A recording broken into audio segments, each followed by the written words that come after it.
Bom dia, nono ano! Tudo bem com vocês? Vamos para a nossa aula de filosofia e nós vamos trabalhar a nossa apostila na página 12 e 13. E nós vamos começar falando um pouquinho sobre os mitos, sobre a mitologia grega. Os mitos, eles fazem parte da cultura dos povos de diferentes épocas e lugares. E é uma narrativa de teor fantástico e simbólico, normalmente com personagens ou seres que incorporam as forças da natureza e as características humanas. É algo ou alguém cuja existência não é real ou não pode ser comprovada. Eles são narrados geração após geração, preservando-se a visão de mundo e os ensinamentos dos antepassados. Trata-se de histórias profundamente significativas sobre deuses, heróis, reis e outros seres, os quais experimentam situações fantásticas. Estas, por sua vez, trazem explicações para fenômenos da natureza ou ligações morais acerca da conduta humana. A mitologia grega é muito antiga e uma das mais conhecidas em todo o mundo. Atualmente, seus mitos ainda nos fazem pensar sobre a vida, sobre as escolhas, os sentimentos e as ações da humanidade. Cada um deles tem várias versões, de acordo com as épocas e as regiões em que foram relatados. Sendo assim, diferentes acontecimentos são narrados em relação ao rei Midas, que é um personagem muito famoso do mito grego antigo.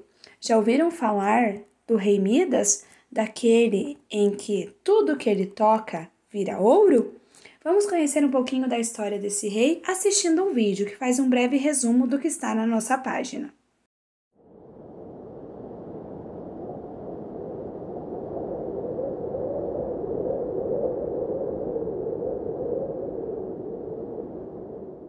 O deus Dionísio não encontrava seu fiel companheiro de bebedeiras. Sileno era seu nome. Ele também foi mestre e pai de criação do deus. Sileno era tido como um sábio, mas era quando estava alcoolizado que proferia suas melhores lições. Além de adquirir o poder da profecia, o velho sábio foi encontrado por camponeses e levado ao rei Midas. Este o reconheceu imediatamente e o recebeu com toda a hospitalidade possível. Foram dias de bebedeiras e banquetes em honra ao ilustre hóspede. O deus Dionísio ficou muito satisfeito de encontrar seu velho companheiro tão bem tratado e decide realizar qualquer coisa que Midas desejasse. O ambicioso rei Midas rapidamente já sabia o seu pedido.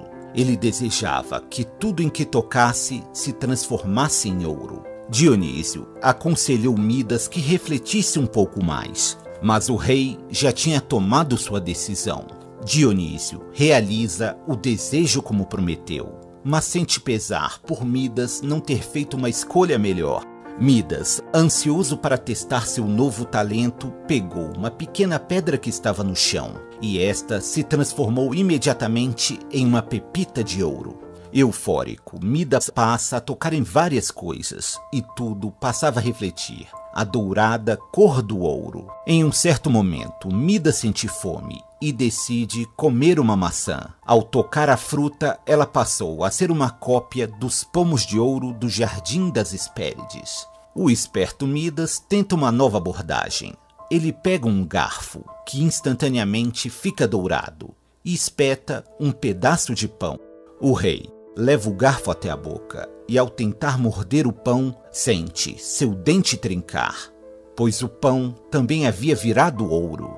Ele tenta tomar um cálice de vinho, mas o vinho se torna ouro líquido. O rei percebe que o que achou se tratar de uma dádiva havia se tornado em uma maldição. Midas sente que seu fim será inevitável, já que morrerá rapidamente sem comida ou bebida, e cai em lágrimas sobre a mesa de jantar. A filha do rei chega ao palácio e vê seu pai chorando sobre a mesa. Para tentar consolá-lo, ela toca sua mão. Midas, horrorizado, vê sua filha se transformar em uma estátua de ouro. Desesperado, ele parte atrás de Dionísio. Ao encontrá-lo, ele se ajoelha e suplica para que Dionísio retire dele tão nefasto poder. O deus é piedoso, já que não tinha nenhuma intenção de fazer nenhum mal a ele ou a sua filha. Dionísio ordena que o rei se banhe nas águas do rio Páctulo e dentro d'água peça para que lhe seja retirado o poder de seu toque. Midas passa a se banhar no rio. O leito do rio passa a ser coberto por uma areia dourada e as escamas dos peixes também passam a reluzir como ouro. O rei estava livre da maldição e tudo que tocou também voltou ao normal, incluindo sua amada filha. Após esse trauma, Midas passa a repudiar toda e qualquer riqueza e parte na companhia de Pan para viver nos campos e florestas, de maneira simples e humilde. Vocês perceberam que esse desejo do Midas trouxe a ele consequências das quais ele não havia planejado, não havia pensado. Ele pensou inicialmente apenas em ficar rico, em obter bens, em ter muita riqueza, e não pensou nas consequências desse desejo. Então, nem sempre o bem e o mal dependem de outras pessoas ou de acontecimentos que não controlamos. Algumas vezes, eles nascem do nosso próprio toque, ou seja, de nossos atos e julgamentos, de nossas escolhas e palavras. Pensando nisso, e no exemplo do rei Midas, responda às questões ali da página 12 e 13, o exercício 1 e 2. O 1 diz o seguinte: o que Midas tocava tornava-se ouro. E o que você toca se transforma em quê? Explique sua resposta. Se o que você toca se transforma em amizade, essa relação entre as pessoas, sabe? Nesse sentido, quando você toca as outras pessoas, os pensamentos, os sentimentos, o seu julgar, o seu agir e o seu interagir. O que acontece quando você toca o outro? Não o toque no sentido de pegar o tato, o toque no sentido das suas ações. Por exemplo, o que você está plantando? E no exercício número 2, você vai colocar: no lugar de Midas, qual seria o seu desejo? Que desejo você gostaria muito de realizar? E você vai descrever que bens e males esses desejos poderiam causar a você, caso ele fosse realizado. Vamos agora fazer uma reflexão divertida. Do mito apresentado anteriormente, decorre a seguinte expressão: toque de Midas, que se refere à habilidade demonstrada por algumas pessoas de multiplicar seus bens materiais. Por outro lado, lembramos que todo mito carrega símbolos que podem ser interpretados de diferentes modos.